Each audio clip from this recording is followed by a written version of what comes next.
welcome to another Meeting Gold podcast episode. We're joined by the Italian man Carm here today. We had Chris on the podcast, which we just posted. And Carm, how do you know Chris? Oh, man. I met him 26 years ago. Oh, well, Carm's Chris's father, and we're so pumped for to have you on today, man. Thanks. So you're kind of like the co-founder at 416, is that right? Yeah. Yeah, like you and Chris kind of thing? Yeah. Yeah. So basically, I started the company, not actual 416. It was named, well, we went through two different name changes. What was it? First one was when we first, well, three different name changes. When we first started, it was Robust Coffee House. And then it went to Cafe Opera. Yeah. And that stayed for, I want to say about 10 years. Really? Yeah. So that stayed for about 10 years. And was that while Chris was probably younger? Like not in the business yet? Or- So when the business started, Christopher was just born. Oh, really? Eh? Yeah, so he was like 1-2 years old. So we Okay. to make a funny story. So the company used to be up in Toronto. That's where I'm originally from. Right. So I was up in Toronto. So I was doing the drive back and forth because Christine's from here. My wife's from here, right? So we were going doing the drive back. I did that for 2 years. Right. I said enough. So I came up to my wife and I said, okay, listen, this is what's going to happen. Either we move back to Toronto because she had finished off her university there. Yeah. I said, either we move back up to Toronto or I got to move everything down here. And she's, well, guess who won, right? Move everything down here, yeah. So we moved all the way down here and bring it up to speed. We were renting a place and this and that. And Christopher was small, and I'll never forget it was friggin' like 90 degrees out that day. And it was Really, eh? super hot. So we were all at the factory. So we had the factory in the back and the cafe. It was where the old Antipasto building was. You're Well, I mean, joking. where the new Antipasto building is, right? So we're...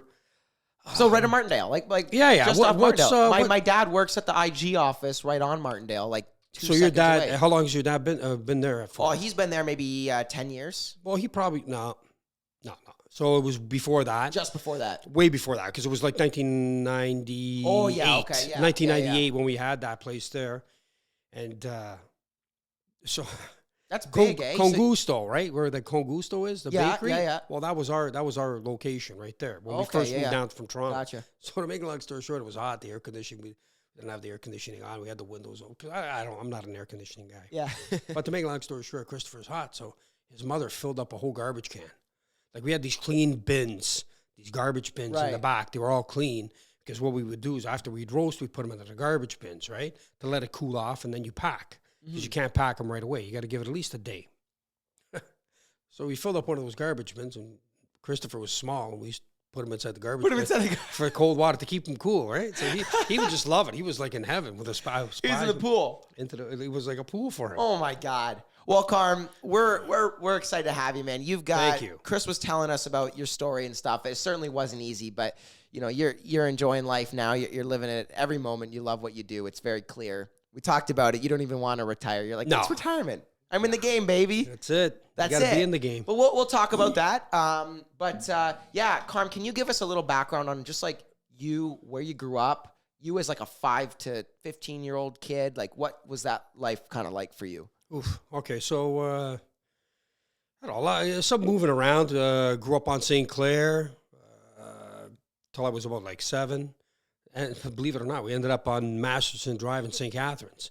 Really? We were there for like 6 years. Parents split up. My father shipped me right away to Italy. So I stayed there for like 2.5 years, 3 years. Who were you staying with? I stayed with my grandmother in Naples. So I was there for like 2 years, 2.5 years, about that. Then I came back, stayed here for, I don't know, like about 3 months. And I'm like, get the fuck out of here. Yeah. Man. I got to get the hell out of here. I went back to Italy. Oh, you didn't like. So you didn't like it here, eh? I thought when I was younger now, I was having more fun in Italy. So I ended up in Italy for another year and a half. Then I came back here. My dad was remarried. My mother was remarried. That's it. Then after that, it was like I was a mechanic first, right? Oh, okay. Did you go to school for being a I'm a licensed mechanic, yeah. Wow. So I used to do all the Ferraris, Porsches, BMWs. So that's what I specialized in. Big car guy, eh? So I used to have the shop up in Woodbridge.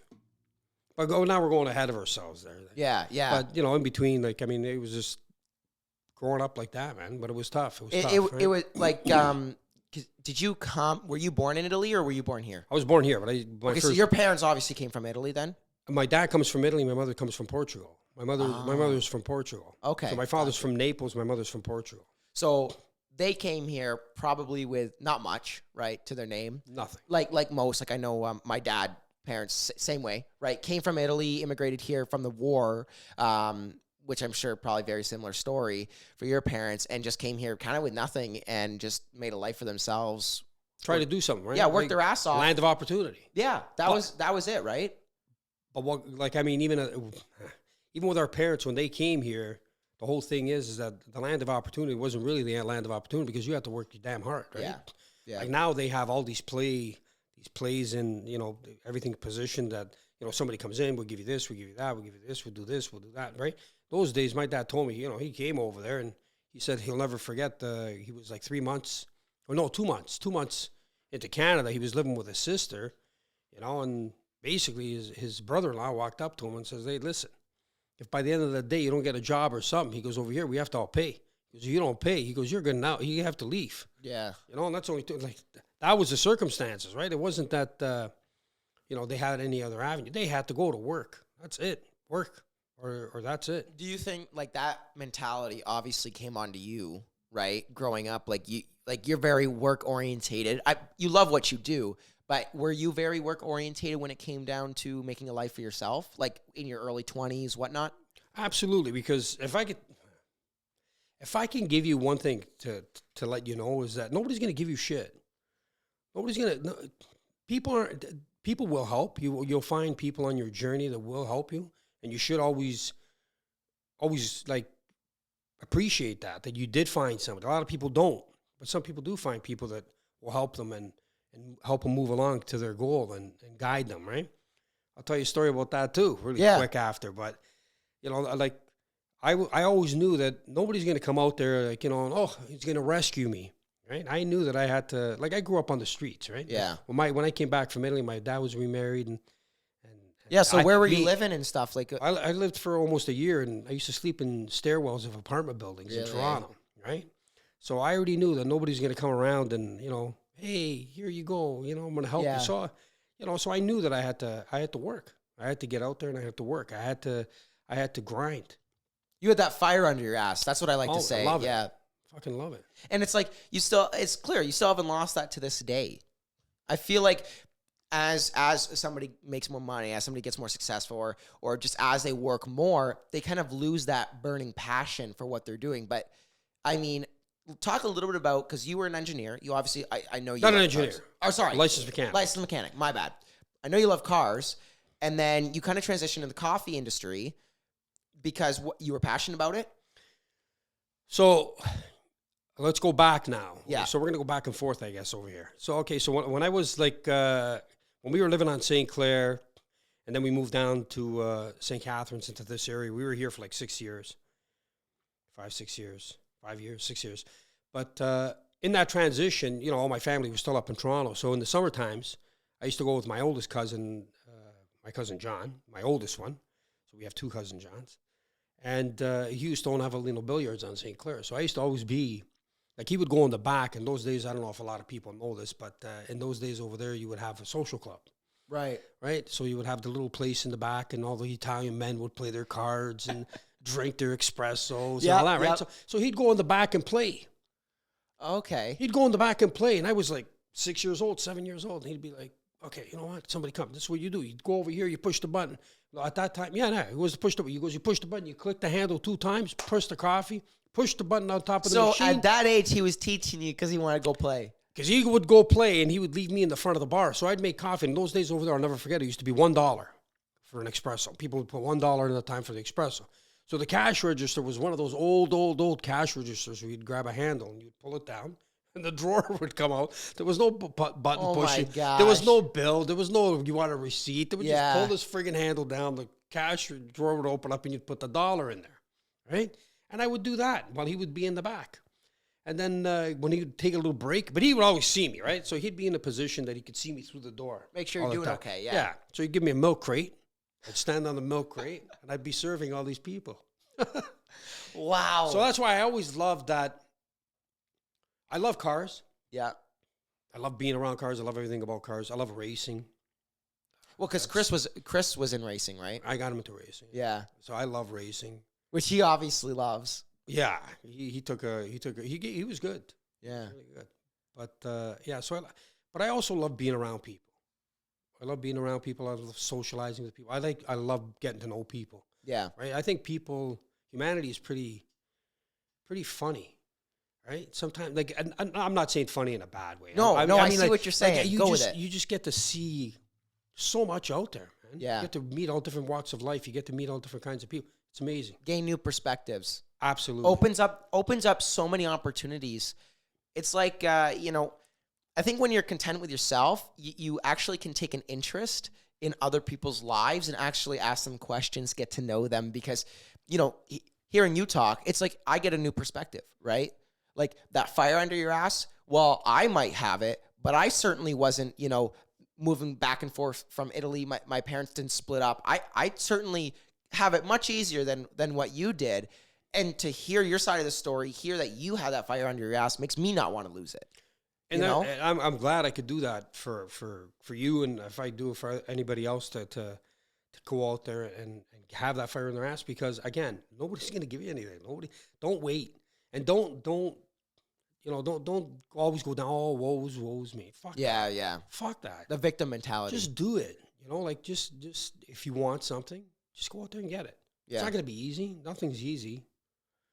Buddy, if everything was easy, everybody would be there, right? I'd be the next friggin' Elon Musk. Yeah. Fuck, I don't know. Building Teslas. I don't know, man. Carm's car company. I like that. But no, like New venture? Yeah. Okay. I think you let's go do for it. I think you go for it. Me and you. Screw Chris. Well, we'll use him for something. Yeah, branding. That's a good introduction. Like his brother says, he's a good-looking guy. Maybe Yeah. we'll put him in to take pictures Stick him or in the something. front, yeah. But let's talk a little about that, because I was talking about this before, but like your guys' branding for 416 is like, you can't compare it to anything else. You cannot compare it to Starbucks. You can't compare it to Coca-Cola. You can compare it in the sense that it's so crazy that it works type of thing. That's how I think about it, right? Starbucks, Coca-Cola especially, they have these crazy branding techniques that nobody would think of, but work work way better than what other original ways, are doing. So with Chris, his branding is very unique. It's very outside of the box. And I think that's why you guys, and correct me if I'm wrong, but it's clearly why you guys have exploded so much on social media in terms of, follower count, just statistics analytically, right?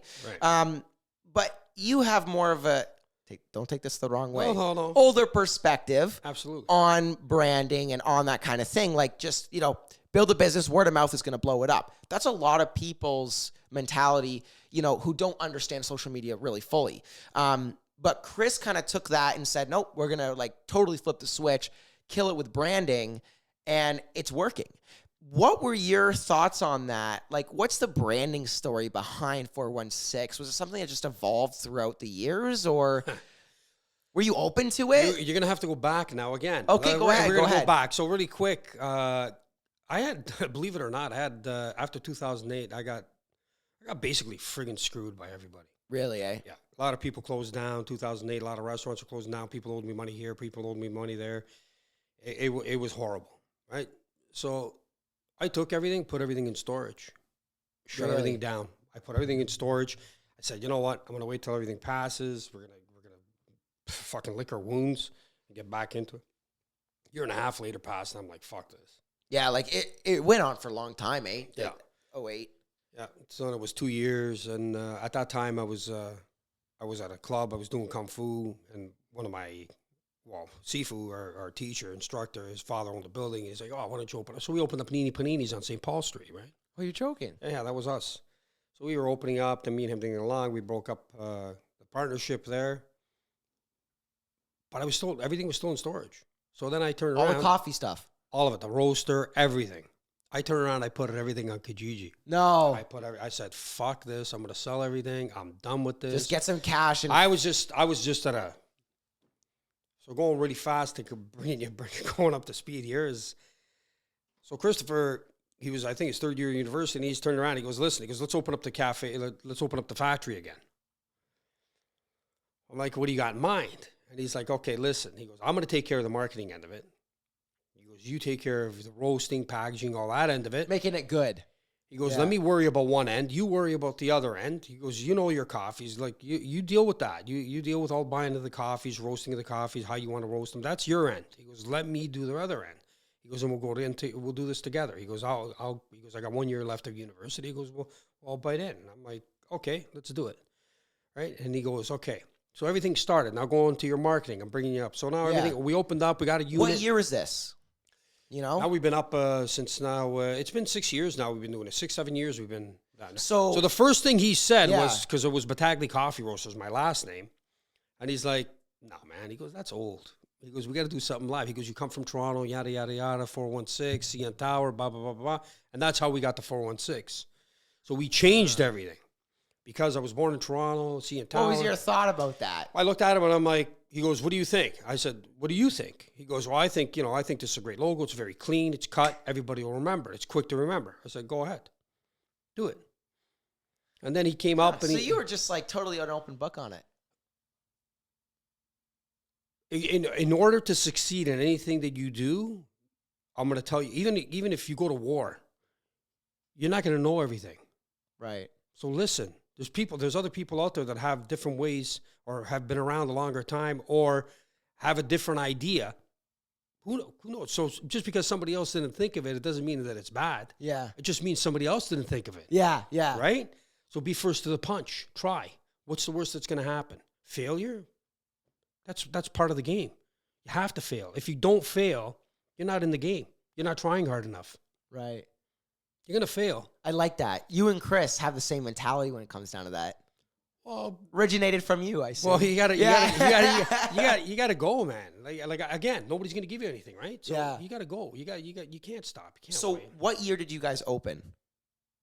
Honestly, I think it was like 416. Like when did that? 416. I think it's in its 7th year. I think it was 2015. Okay, so 15. 2015, I think it was. It's 6th year, going up to 7th year. So was it a slow start? Absolutely. Like for how long? Oh God, for the first 3-4 years, wow, we were just pounding the pavement. Just pounding the pavement, walking into people, walking in with all these bro, walking all day long, bringing in samples and this and that. And they're, oh yeah, come back. Oh yeah, this is a great car. Come back. I don't have time right now. They'd never buy. You're in Toronto, Hamilton, all over. So everybody loved the coffee, but nobody would buy. Nobody would buy and that's why we sort of kind of slowly shifted that. And that, again, there we go again. Then, then we started thinking, and that was both of us who came up with that idea that, hitting these pavements, and then they want everything for nothing, right? Yeah. And then they want 30 days, and it ends up being 60 days, 90 days.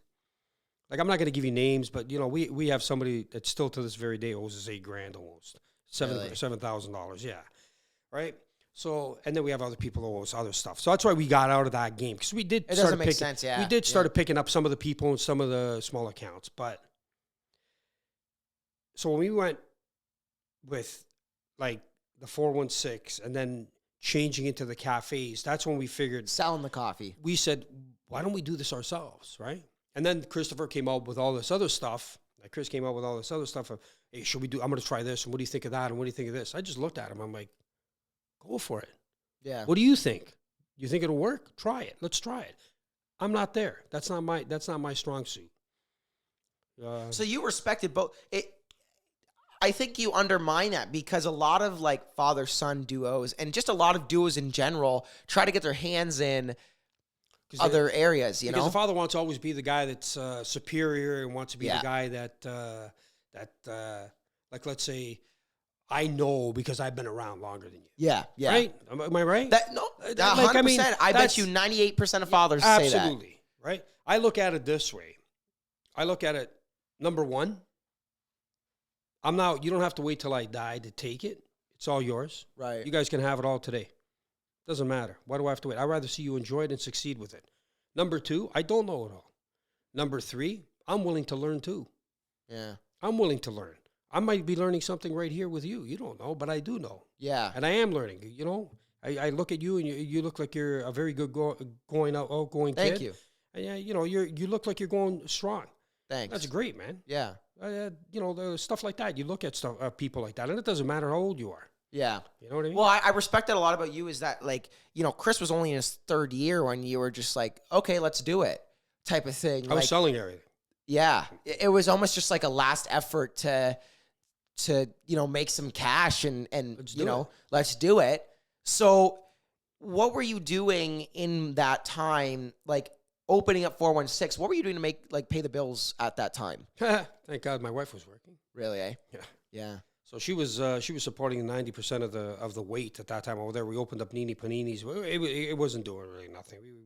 We weren't But I doing recognize shit. the name so well. I don't know why I. On St. Paul Street, right? Yeah. Yeah, it was right over there. And then with 416, the first 3-4 months with 3-4 years with 416. Like, I mean, I don't think me and Christopher took a paycheck. I swear to God, probably till like about 2 years ago. Wow. We didn't take shit. We just kept whatever little bit that we made, we put it back into the company. We reinvested into the company. Like, I mean, Your values are the same in that. That's what's, because I think a lot of business partners will go into something not actually asking that question. What are your values and what are your morals when it comes down to investing back into the business and taking money for yourself? You and Chris are very driven people. He gets probably some of that from you and probably some of that just from outside perspective of him and himself. But right. Like, you've been driven. You've had a hard life growing up, right? Yeah. And so, you know, putting that mixed with Chris's drive, like that's an unstoppable duo that's not going to take a paycheck because they want to see success in their company so much more. Exactly. And the other thing is that, you know, we started with nothing. We had nothing. Right. We just had enough money to friggin' rent a location, man. Here's the first and last. We scraped it together. There you go, right? Yeah. And that's it. And then we had all the stuff, like I said, in storage. We pulled it out. And we just started going. So then we got to a point that we were just paying the bills. But we still couldn't take it out there, right? And then, you know, that's you have to. If you drain the company, there's nothing left. But if you feed it, it grows. Yeah. Right? And then if that company grows, what's going to be your paycheck after? Yeah. Well, exactly, right? And I think that you see the bigger picture, which is the most important thing. So you were obviously very hands-off when it came down to the marketing end of things. You were just like, you know what, Chris? Absolutely. Do what you got to do. Did you know anything about like social media branding at all, or? Yeah, buy my shit. No. Honestly, though, like 30, 40 years ago, that's what it was. Like, yeah. Door knocking, flyers. Worst fucking thing ever. Who ever thought of that? You put out 10,000 fucking flyers, you get 3 calls. Think about it. You put out 10,000 flyers, you get 3 calls, and you're like, yes. In social media, you literally put out one video, you get 10,000 views. And 10,000 people just saw your name. Yeah. Like, I mean, we opened up down in Port, and we didn't know how it was going to go. So that was your first location, right? Port Louisiana. Well, no. The first thing we did, so we wanted to get our feet wet. So we opened up the front of the factory. That's right. In where? Wright Street. Yes. So 36 Wright Street. We only had 1 unit. Now we got 2 units, so we expanded. But what we did is he goes, what do you think if we just do on the weekends, on Saturdays, to people come in, they'll, you know, buy some coffee, let them know that we're here. He was saying that on the podcast. And I said to him, what do you think? My famous lines, right? You're like, what do you think? Fuck, I don't care. What do you think? He goes, can you build it? I go, I'll have it built within 2 weeks. And I fucking built out the front in 2 weeks. Really? Built it all out. Yeah. Called my brother-in-law. I'll be honest. My brother-in-law helped me out a lot. Jerry. Shout out to him. So I called him. I'm like, Jer, yeah, we got to do something. What do you need? Like this, like this, like this, like this. Okay, get all the wood. I'll be there on I think it was like a Thursday. Okay, by the weekend we were done. Are you serious? We were done, man. We were fucking bum, bum, bum, bum, bum. He knows how to do stuff too. He's got all the tools. I'm helping him. I'm not scared to do it. So how did that start then? I didn't ask Chris this. How did that start, like growth on those, let's say, Saturdays when you just opened up on those Saturdays, giving out coffee? Didn't he say it started slow or something? It started slow, but believe it or not, I would say, oh my God, maybe 2 months later, we're fucking getting lineups. Are you serious? Oh my God, the freaking place was packed. People were waiting outside. Well, we had, like I said, we only had one side, right? So people were coming from all over the place. Oh, we heard your place. Oh, yeah, we heard this. We wanted your coffee. Come out. They check out the roast. They started buying coffees and stuff like that. We gave them free coffees out in the front. Right. And it was just like, what the fuck? So you built up a lot of income, I guess, from that. Did that help you open up that port store? Or no? Was it more like... It was more like, like, I mean, it was good money for Saturdays, right? Like, I mean, you would do, some numbers, but I mean, nothing compared to what we were doing now. But we were doing good. You know what? You probably even compare it to now. But it wasn't the push. For us, what it showed is that there is a market for what we're doing. Like, selling the coffee. Selling the coffee. As cups or as bags. Bags and cups. But people were understanding, hey, we have a roaster in the area. The product is good. Because a lot of people were coming, we bought coffee from this guy. We bought coffee from this guy. There was a couple little local roasters in our area at the time, too. And they were saying, well, I tried their stuff. Your stuff is so much better. And, other people came, like even from the Falls. Oh, we got a subscription to, I don't know, other companies up in Toronto, right? And they were, the word that we were getting back on that was, it's not as good as yours. Yours tastes so much better. And so hearing that, was that like, who came up with the idea to open up an actual store selling? I pushed, he pushed. We both were on the same page on that. You were like, let's just do it, and if it works, it works. But we knew that with our budget, we knew we couldn't do anything big. So we had to really, really, really think of how we're gonna position ourselves and how we're gonna do this. Yeah, you guys were probably spreading yourself really thin, opening up that port store, eh? Right from the start. Buddy, we were with our noose around our neck and the floorboard was shaking. We were like, "What? Yeah. Is this gonna work? Is this so gonna work?" That port store, then let me ask you, because a lot of people like opening up businesses. They might start as a home operation. How do you make that jump from home operation, factory operation? I guess you could also say like home factory kind of thing, to now opening up an actual location selling product. Well, you gotta like, I mean, we seen what we were doing and people were liking it, right? So our test run was really good. So the test run. So you got to test it out in some kind of market, some kind of way. You have to think of something to do, even if it's for a short term, even if it's for even 1 day a week, but just test your market, right?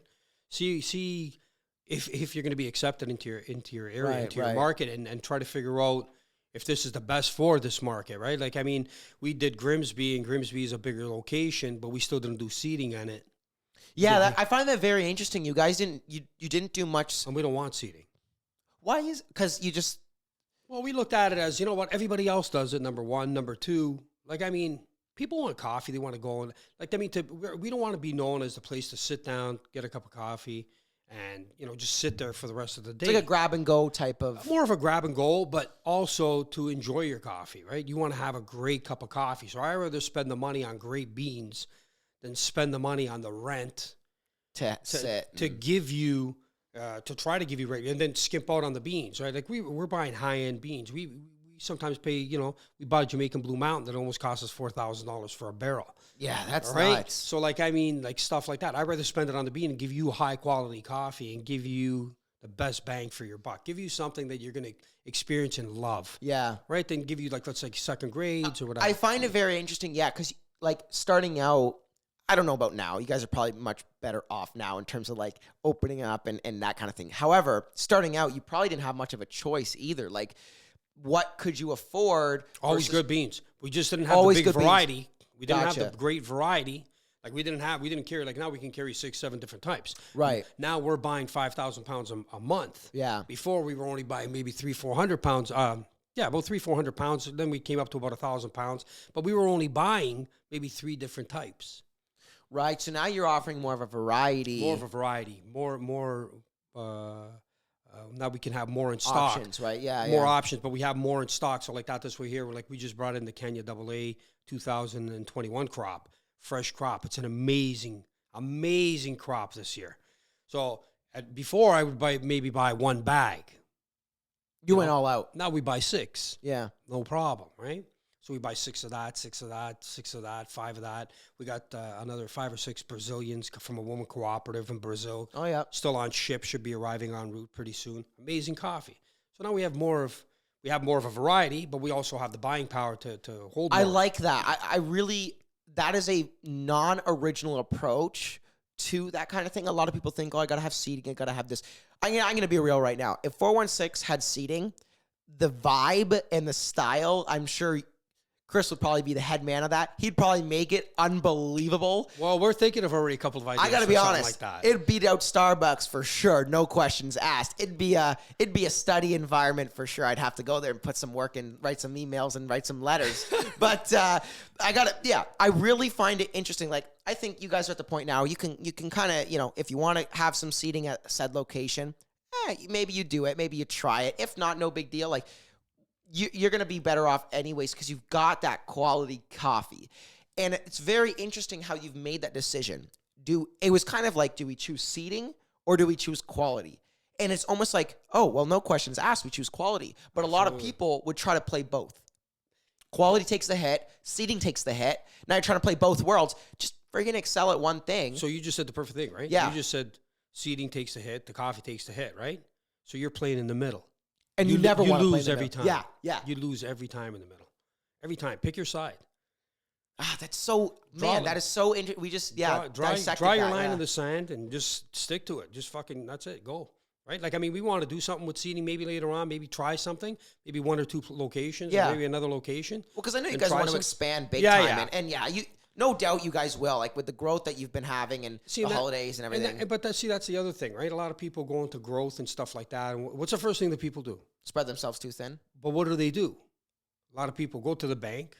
They're like, hey, how you doing? No, oh, yeah, look, we show you the records, blah, blah, blah. Oh, okay, how much do you need, sir? You're a great customer, this and that. How much do you need? Oh, how much? We want to open up another 3 locations. We need, I don't know, $1 million. Oh, okay, sir, here's your $1 million. What ends up happening?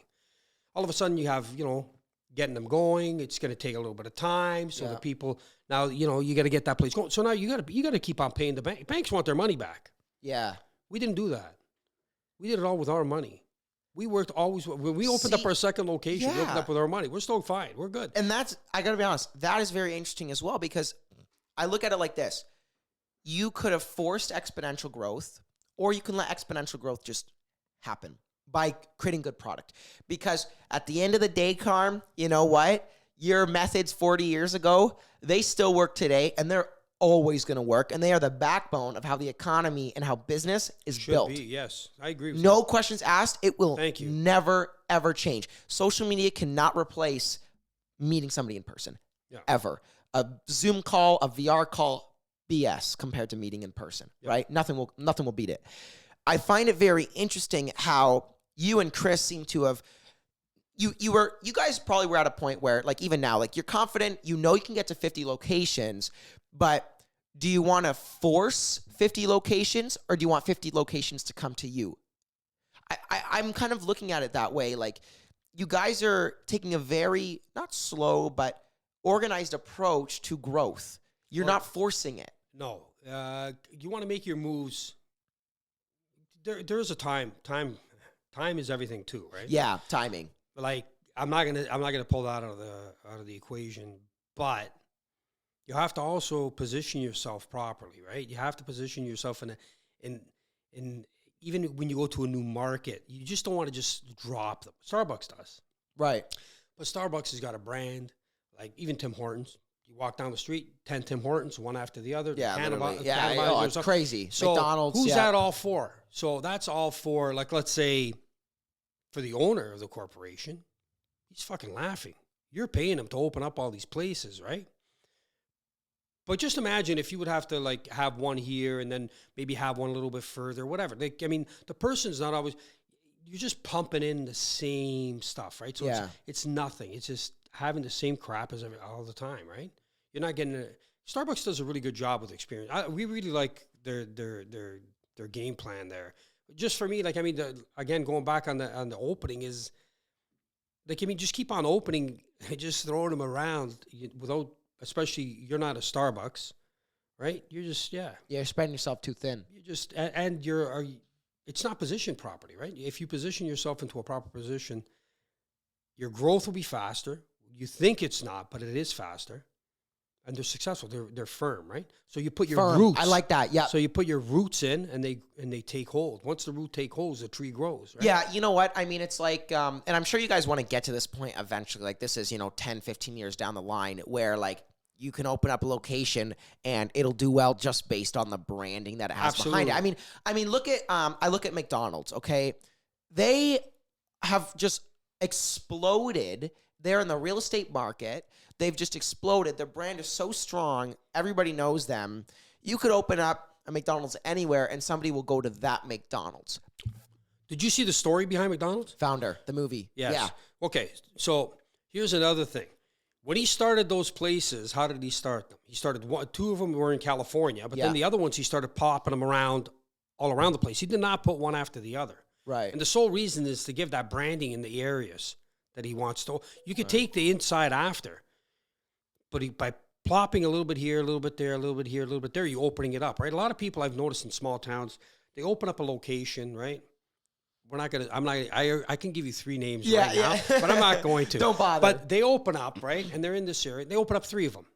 But they open up one on, just an example. These are random names. I don't know, but just one on Lake Street, one on Ontario Street, another one on Welland Ave. Welland Ave, right? What the hell are you doing? Yeah. What are you doing? Like, why? it's Why like spending all your money in one little dot? So that's why even when we went to Grimsby, we moved it out further. So like that. Yeah, I mean, how far are you out now? You're between 15 minutes?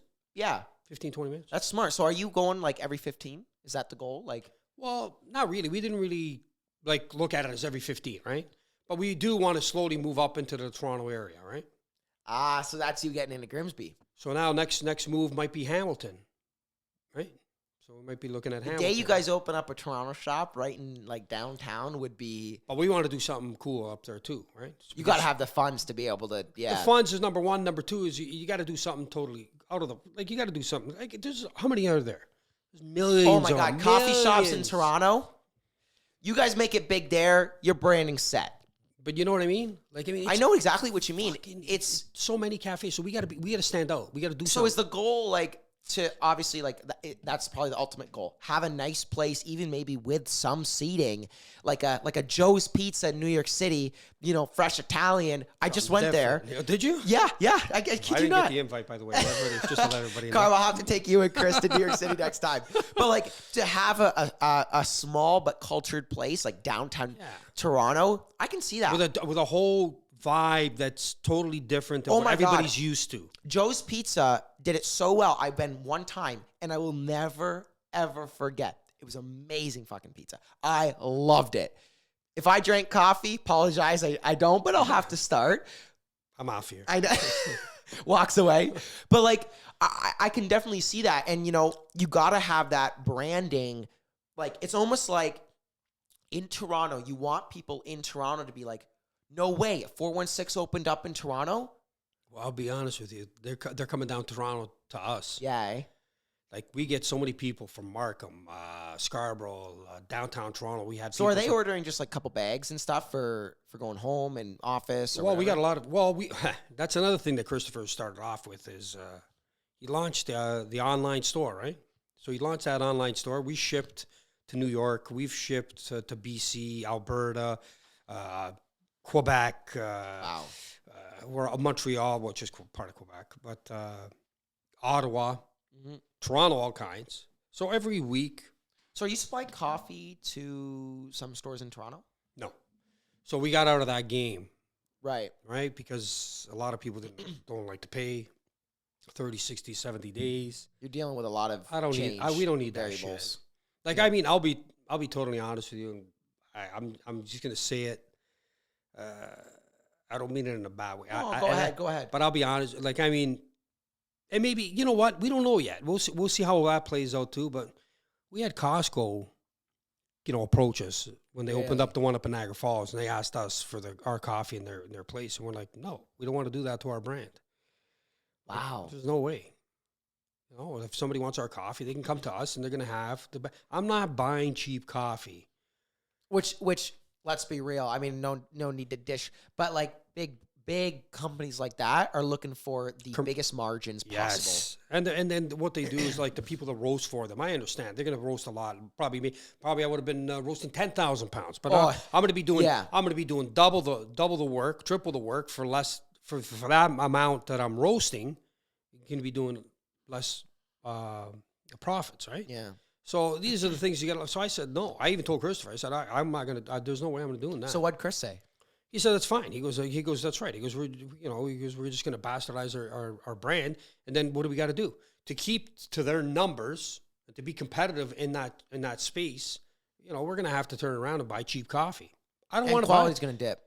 Absolutely. Because it's called a commercial grade coffee, right? So there's the Robusta, which is a totally different than the Arabicas, but the stuff like Maxwell House, even Starbucks uses it because they're massive.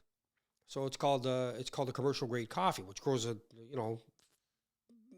low altitudes, right? But they spray them like harvesting grapes, right? They just rows and rows and rows and rows. It's interesting because as you guys expand, like I know 50 locations, Chris has said is kind of like that's like the standard goal. Hey, 100, amazing. Yeah. By the time you get to 50, 100 is much more doable than absolutely. 50, right? Because the more you open, the better, the easier it is. More funds coming in, you're able to spread yourself wider. But I find it very interesting. Like I don't know if it's where brands go wrong because I mean I can't say Starbucks went wrong. No. They're $1 billions of dollars company, absolutely. Right?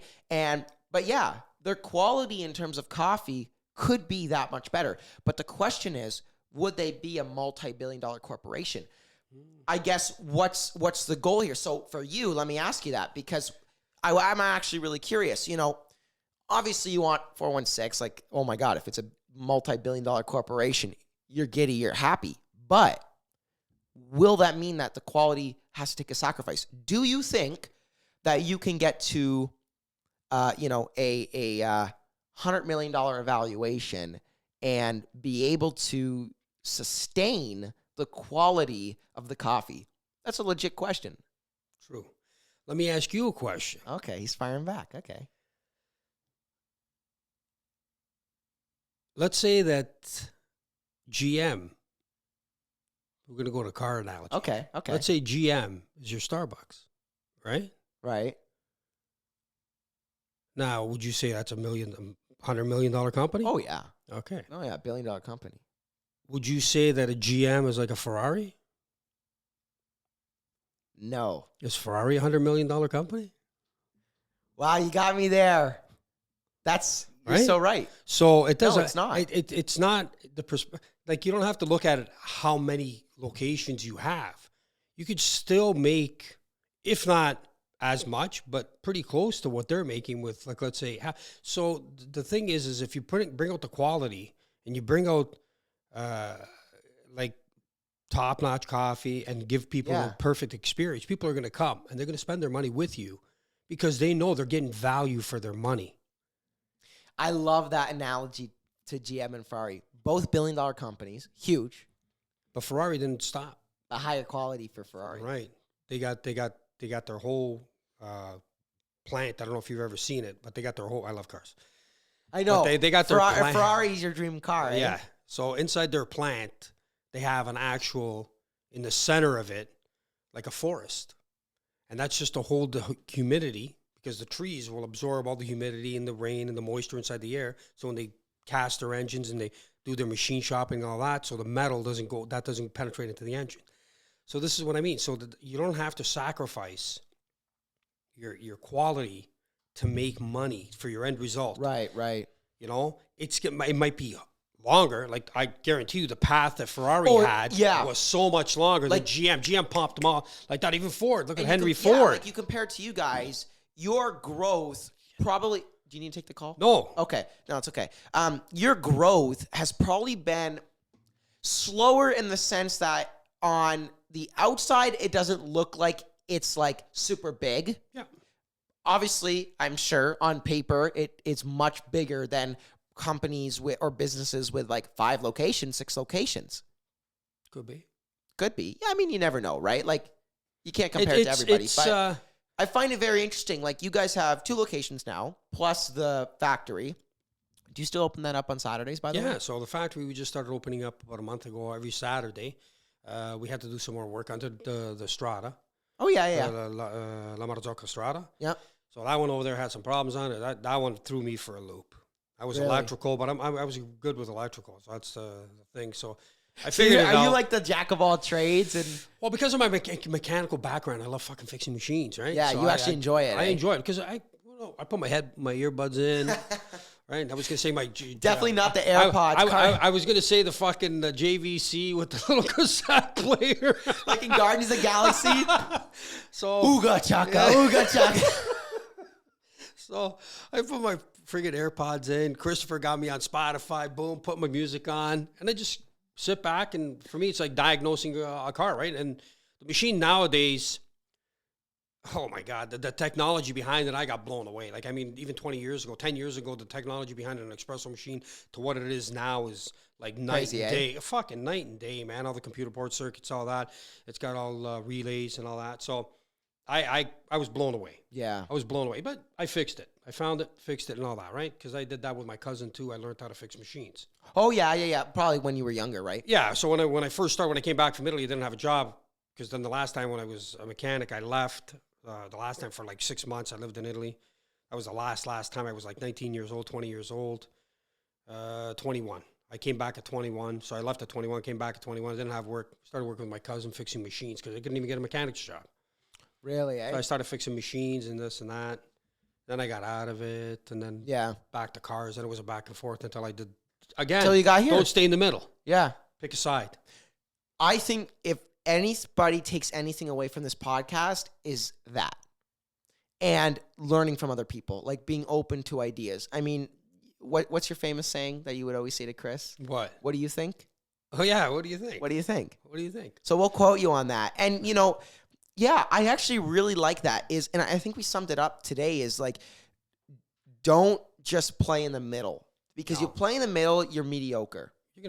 You're mediocre on both sides. And burn the bridges. You know that saying? Yep. Burn the fucking bridges. Yep. Nobody's going to be happy on the seating side. No. And like I use coffee as an example because it actually makes sense. Like, but you can compare it to anything. Nobody's going to be happy on the seating side and nobody's going to be happy on the coffee side. You're trying to freaking make it right in the middle. You can't excel at both right away. You know? Like, it's taking you guys, it'll probably take you guys a total of 10 years to master, if you do get into seating, to really be able to have it so it's sustainable. The seating is sustainable. It pays for itself. And you can maintain the quality of the coffee. And you guys are taking a slow, analytical approach to it, which is going to help you grow in the long run more exponentially. Yeah. Whereas the average person trying to open up, 5, 6, 7, 8 locations, 9 locations, they're not spreading themselves too thin. Yeah. They can't afford the seating. Nobody's sitting down and nobody's buying the coffee. Absolutely. That's my little rant at the end. But no, seriously, I really do like how we kind of put that into words there is, if you're going to play aggressive on one side. And have gratitude.